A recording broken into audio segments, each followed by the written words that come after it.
Alors, vous savez, l'énergie aujourd'hui en Europe, elle est en pleine transition. C'est le mot qui est à la mode, qui est arrivé en Allemagne en 2011, qui arrive aujourd'hui en France, puisque dans quelques jours sera votée la loi portant transition énergétique pour une croissance verte.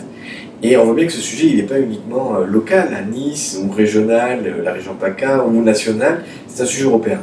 Le fait que les clients, les consommateurs deviennent plus intelligents et soient connectés à des réseaux eux-mêmes, plus smart, plus futés, plus habiles, ben c'est aussi le sens de l'histoire. On a souhaité faire cette conférence à Nice parce que Nice est une ville pilote qui, il y a 4 ans, a installé un démonstrateur, Smart Grid, à Carros, à quelques kilomètres du centre-ville de Nice. Et donc on a souhaité aujourd'hui faire le bilan de ces 4 années, de ce démonstrateur qui aujourd'hui fait école en Europe, et puis réfléchir aussi aux étapes à venir.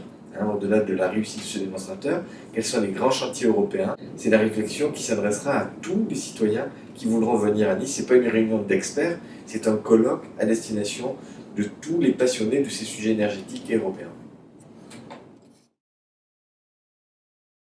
L'enjeu de la transition énergétique pour ERDF, c'est relier de plus en plus d'énergie renouvelable, intermittente, aléatoire dans leur production.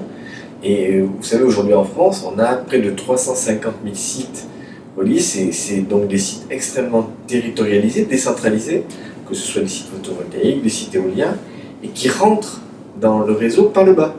Alors que l'énergie classique, elle était distribuée de manière verticale, elle descendait vers les consommateurs.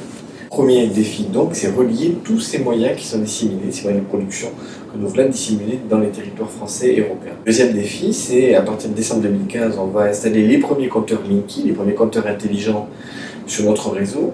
Avoir des compteurs intelligents, c'est avoir des consommateurs plus intelligents qui vont pouvoir consommer mieux et moins, maîtriser leur consommation. Et donc ça aussi, c'est un enjeu qui est stratégique pour une entreprise comme ERDF, c'est 5 milliards d'euros d'investissement. Mais au final, c'est un bien pour la société. Et donc, on s'engage volontairement dans cette réflexion sur les réseaux, parce que des deux côtés, en amont comme en aval, les renouvelables comme la consommation intelligente, c'est des défis pour un gestionnaire de réseau comme ERDF. Alors, il faut se rappeler une chose, c'est que les réseaux, c'est des éléments de solidarité entre les individus, mais aussi entre les territoires. C'est-à-dire qu'on ne raisonne pas l'énergie de manière fermée. On ne doit pas raisonner à l'aune de son village, sa commune, son département, sa région, parce qu'il y a des équilibres à un moment donné entre les moyens de production disponibles ici et la consommation réelle à tel autre endroit. Toute l'économie des réseaux énergétiques, notamment électriques, elle est basée sur ce beau mot d'échange et de solidarité.